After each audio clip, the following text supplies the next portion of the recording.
Okay, so today I want to recite a Bible verse on the chapter Numbers 15. Numbers 15. Numbers 15. Okay. I hope you have a great day today. Mm, uh, Everyone is a little bit of tiredness, dizzy, but the work need to continues continue spin. Yeah, dizzy. So that's the our purpose. That's our responsible also. Okay, so that's why some of the minority people always doing the trading, always do the sacrificing, always do um always do offering to the Lord, to the God. That's the to make this work to keep spinning. Okay, so that's our life. That's life, because we still have a kids, we still have a family, we still have a parent, we still um have a sibling, have a children to feed, right? Because this world, that's a life. So that's a common common routine for us. Okay, pada hari ini Injil akan memberitakan tentang fasa bilangan yang ke-15. Okay, fasa bilangan yang ke-15 iaitu korban api-apian.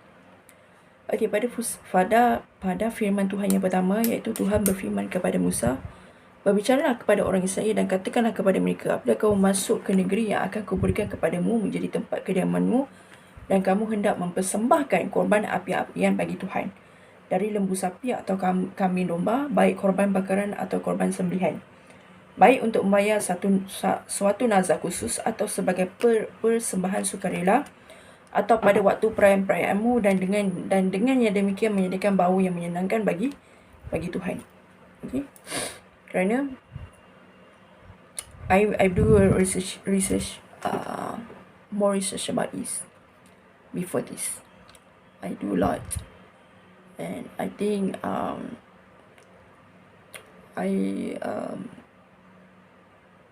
why I following Bibles and all Christ, because I think there's a more really have a chemistry, have a really suitable for me, because in Christ, I believe in Christ, because in Christ's teaching that to keep to have a better life, we need to follow the Moses law. I mean the Christian law. That's because I already done research with other religions. That's why I say there are other religion also, even a Muslim or Hindu or anything or any religions. But I think when I follow the Christ, that's the really suitable for me, because in Christ always doing the offering, always do the tradings, and always do sacrificing. Yeah, and I've been training too hard about the trading, about the offering, about the sacrificing. Okay, about the sacrificing. Okay, so that's a great experience for me. Okay, that's a great experience for me. So that's my experience, my personal experience that I want to share with you, right? So that's a great knowledge for me, because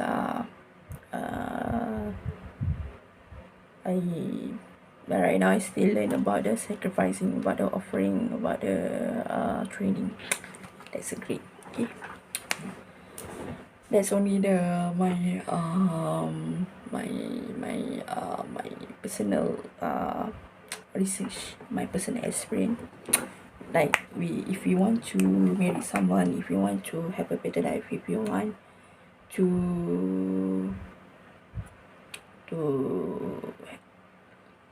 win something or anything, so you need to do the offering to others. You need to do the sacrificing trading. So I think I learned about this, right? I learned about this a lot. Okay, we continue. Okay, pada firman Tuhan yang keempat itu, maka orang yang mempersembahkan persembahannya itu kepada Tuhan haruslah mempersembahkan sebagai korban sajian 1/10 efa tepung yang terbaik diolah dengan 1/4 hin minyak. Dan beserta korban bakaran atau korban sembelihan itu engkau harus juga mempersembahkan 1/4 hin anggur sebagai korban curahan untuk setiap ekor domba yang dipersembahkan. Tetapi jikalau persembahanmu itu seekor domba jantan, engkau harus mempersembahkan sebagai korban sajian 2/10 efa tepung yang terbaik diolah dengan 1/3 hin minyak. Dan sebagai korban curahan haruslah kau persembahkan 1/3 hin anggur menjadi bau yang menyenangkan bagi Tuhan. Dan apabila engkau mengolah seekor lembu sebagai korban bakaran atau sebagai korban sembelihan, baik untuk membayar suatu nazar khusus maupun sebagai korban keselamatan bagi Tuhan. Okay, suatu nazar. I think in Islamic teaching also always have a mention about the nazar. That's nazar for the God, for the Lord, right? Okay, pada firman Tuhan ke-9, maka beserta lembu itu haruslah dipersembahkan sebagai korban sajian 3/10 efa tepung yang terbaik diolah dengan setengah hin minyak. Dan sebagai korban bakaran haruslah kau persembahkan setengah hin anggur. Itulah korban api-apian yang baunya menyenangkan bagi Tuhan. Demikianlah harus dibuat untuk setiap ekor lembu dan untuk setiap ekor domba jantan dan untuk setiap ekor domba atau kambing. Pada firman Tuhan yang ke-12, berapapun jumlah hewan yang kamu olah, untuk setiap hewan itu haruslah kamu perbuat demikian juga. Setiap orang Israel asli haruslah berbuat demikian apabila ia mempersembahkan korban api-apian yang baunya amat menyenangkan bagi Tuhan. Okay. Dan apabila seorang asing telah menetap padamu atau seorang lain yang tinggal di antara kamu, di antara keturunan kamu kelak, hendak mempersembahkan korban api-apian yang baunya menyenangkan bagi Tuhan, maka seperti yang kamu perbuat demikian haruslah diperbuatnya. Mengenai jemaah itu, haruslah ada satu ketetapan bagi kamu dan bagi orang asing yang tinggal padamu. Itulah satu ketetapan untuk selama-lamanya bagi kamu, turun-temurun, dan orang asing haruslah sama di hadapan Tuhan. Okay. Satu hukum dan peraturan berlaku bagi kamu dan bagi orang asing yang tinggal padamu. Lalu new episode. Everyone is a new episode. Lalu lagi berfirmanlah Tuhan kepada Musa, berbicaralah kepada orang Israel dan katakanlah kepada mereka, apabila kamu masuk ke negeri ke mana kamu akan kubawa, maka apabila kamu makan roti hasil negeri itu, haruslah kamu mempersembahkan persembahan khusus bagi Tuhan. Tepung jelaimu yang mula haruslah kamu persembahkan sebagai persembahan khusus berupa roti bundar, sama seperti persembahan khusus dari hasil tempat pengirikanmu. Demikianlah harus kamu mempersembahkannya. Dari tepung jelaimu yang mula-mula haruslah kamu menyerahkan persembahan khusus kepada Tuhan turun-temurun. Dosa yang tidak disengaja.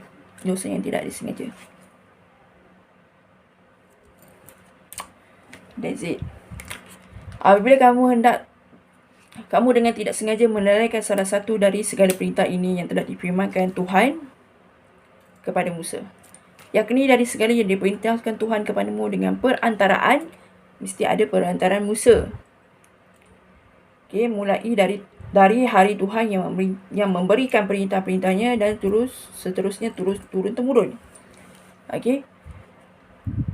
Apabila perintah daripada Tuhan, hendaklah ada perantaraan Musa. Okay. Ini disebabkan ini adalah ajaran Kristus about Trinity. Okay. Bapa, Roh Kudus. Baru 2, mesti ada 3. Okay. Saya, Roh Kudus dan Bapa. Okay. Mesti 3.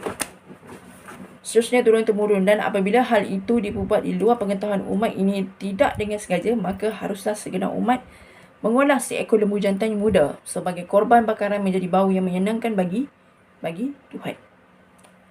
Serta dengan korban sajiannya, dengan korban curahannya, sesuai dengan peraturan juga seekor kambing jantan sebagai korban penghapus dosa. Maka haruslah imam mengadakan pendamaian bagi segenap umat Israel sehingga mereka beroleh pengampunan, sebab hal itu terjadi tidak dengan sengaja dan kerana mereka telah membawa persembahan mereka sebagai korban api-apian bagi Tuhan. Juga korban penghapus dosa mereka di hadapan Tuhan kerana hal yang tidak disengaja itu. 1. Segenap umat Israel akan beroleh pengampunan. Segenap umat Israel akan beroleh pengampunan. Juga orang asing yang tinggal di tengah-tengahmu kerana hal itu dilakukan oleh seluruh bangsa itu dengan tidak sengaja. Okey, dengan seluruh bangsa itu dengan tidak sengaja. Okey. Okey. Offering also is about the trading in the business. Is it? Dengan tidak sengaja. Kerana hal itu dilakukan oleh seluruh bangsa itu dengan tidak sengaja. Apabila satu orang berbuat dosa dengan tidak sengaja, maka haruslah ia mempersembahkan korban kambing betina berumur setahun sebagai korban penghapus dosa. Dan imam haruslah mengadakan pendamaian di hadapan Tuhan bagi orang yang tidak dengan berbuat dosa itu sehingga orang itu beroleh pengampunan kerana telah dilakukan. Dia adakan pendamaian baginya.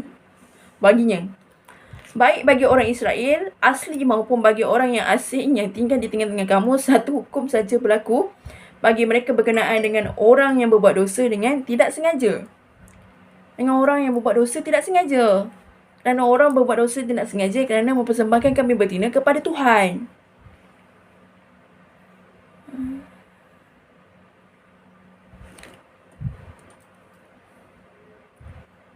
Pada firman Tuhan yang ke-30.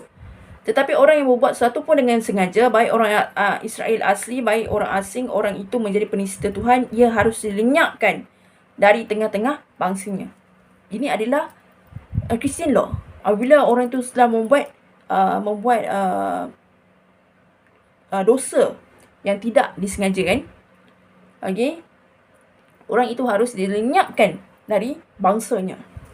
Sebab ia telah memandang hina terhadap firman Tuhan dan merombak perintahnya, pastilah orang itu dilenyapkan kesalahannya dan kesalahannya akan tertimpa atasnya. Orang yang melanggar Sabat. Okay? Orang yang melanggar Sabat.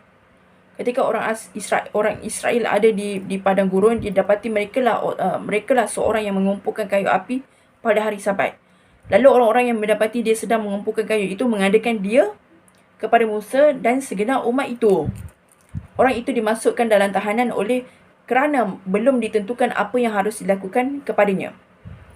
Lalu berfirmanlah Tuhan kepada Musa, orang itu pastilah dihukum mati. Segenap umat Israel harus melintari dia dengan batu di luar tempat perkemahan. Lalu segenap umat mengiring dia ke luar tempat perkemahan, kemudian dia dilontari batu sehingga ia mati seperti yang difirmankan Tuhan kepada Musa. Jumbai peringatan. Tuhan berfirman kepada Musa, berbicaralah kepada orang Israel dan katakanlah kepada mereka bahawa mereka harus membuat jumbai-jumbai pada puncak baju mereka turun-temurun, dan dalam jumbai-jumbai puncak itu haruslah dibubuh benang ungu kebiru-biruan. Okay? Maka jumbai itu akan mengingatkan kamu apabila kamu melihatnya kepada segala perintah Tuhan sehingga kamu melakukannya dan tidak lagi menuruti hatimu atau mata sendirimu seperti biasa kamu perbuat dalam ketidaksetiaanmu kepada Tuhan. Maksudnya supaya kamu mengingat dan melakukannya segala perintahku dan menjadi kudus bagi Allahmu. Akulah Tuhan Allahmu yang telah membawa kamu keluar dari tanah Mesir supaya aku menjadi Allah bagimu. Akulah Tuhan, akulah Allahmu.